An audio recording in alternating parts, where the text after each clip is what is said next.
Chapter 15, Informative Speaking.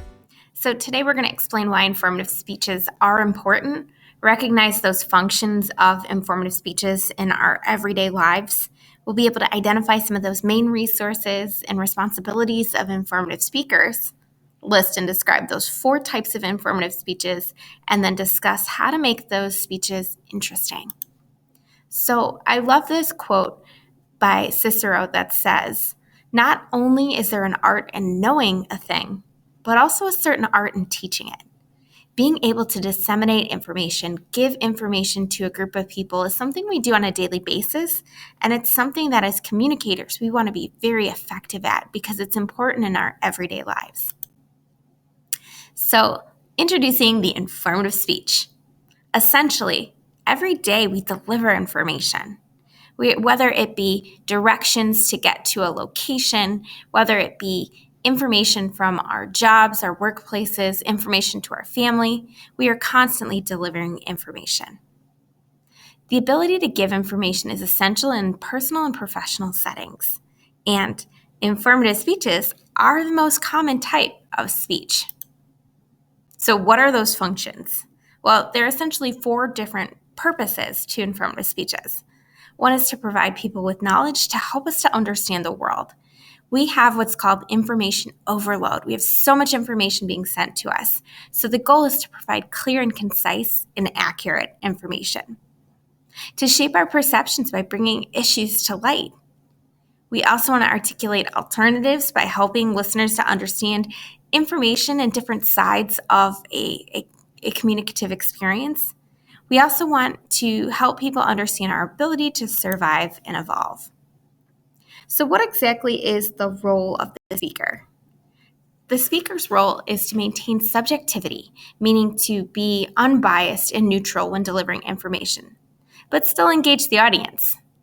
The general purpose is to inform, but our specific purpose is, an example might be, by the end of the speech, I will explain what vertical farming is, how it impacts the world today, and illustrate future implications for this farming approach.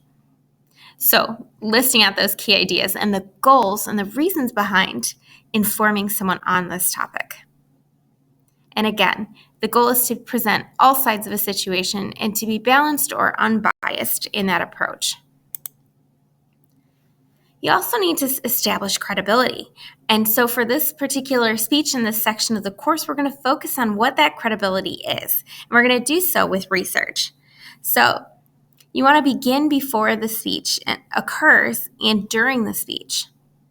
A speaker can boost their credibility by establishing expertise, helping the audience identify with you, and to show that you're telling the truth. And you do that through up-to-date, unbiased, and directly relevant information. You're going to explain how and why throughout the entire speech, how this is important and why it should matter. Here's different suggestions from our text about how you might establish credibility. Now, let's make the topic relevant as well. The audience is constantly asking, whether they realize it or not, the question, what's in it for me? So you want to select a topic that interests you. You want to approach the topic with enthusiasm, and of course, give the listeners a reason to care. And again, answer that what's in it for me for all of your audience members. Now, there are 4 different types of informative speeches, and your textbook has a really great example of each of them in outline format. There's the definitional, which is like something historical, something clear, a nuanced term. So, for example, civil rights would be an example of a definitional informative speech. Descriptive is more a person, place, animal, object, a noun of some sort, describing something like a location. For example, if you are passionate about traveling to Hawaii, giving an informative speech on Hawaii would be considered descriptive. Explanatory is more of a briefing. So if you think about press conferences, news, information is being shared in a direct format. So for example, we've all seen a lot of briefings on COVID-19, which would be an explanatory informative speech. And then demonstration speeches are how-to speeches. When I think of a demonstration speech, I think of YouTube. YouTube is full of different people creating videos and content that explains how to do things. And especially those how-tos on everyday tasks around the house can be pretty helpful. So one of your goals as an informative speaker is to generate and maintain interest.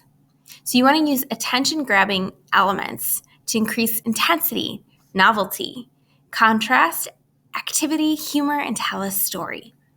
That's a lot of tasks.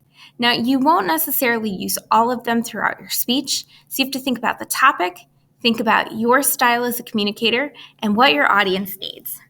You also want to be creative. So stimulate audience intellect. Share your audience's passion and get them to be intrigued about learning more. And here's a list from your text about how to jumpstart creativity. You also want to create coherence. You want to organize your speech logically, use simple or more direct language, and avoid information overload. If you look at a maze here, you can see just how complex and how many twists and turns to get to the main idea or get to the center of the maze. You want to make sure that your audience knows exactly what you're trying to achieve and they gather that information very clearly without having to get lost along the way. You also want to make it memorable. Remember that your audience are all different people with different backgrounds, and you want to appeal to all learning styles, use visual aids, and build repetition. So you're repeating those key ideas, which is why you preview in the intro your 3 subpoints in your speech, and then you review at the end. And to wrap up today, I love this quote by Margaret Fuller that says, "If you have knowledge, let others light their candles in it. Share that knowledge and ignite a passion in them as well."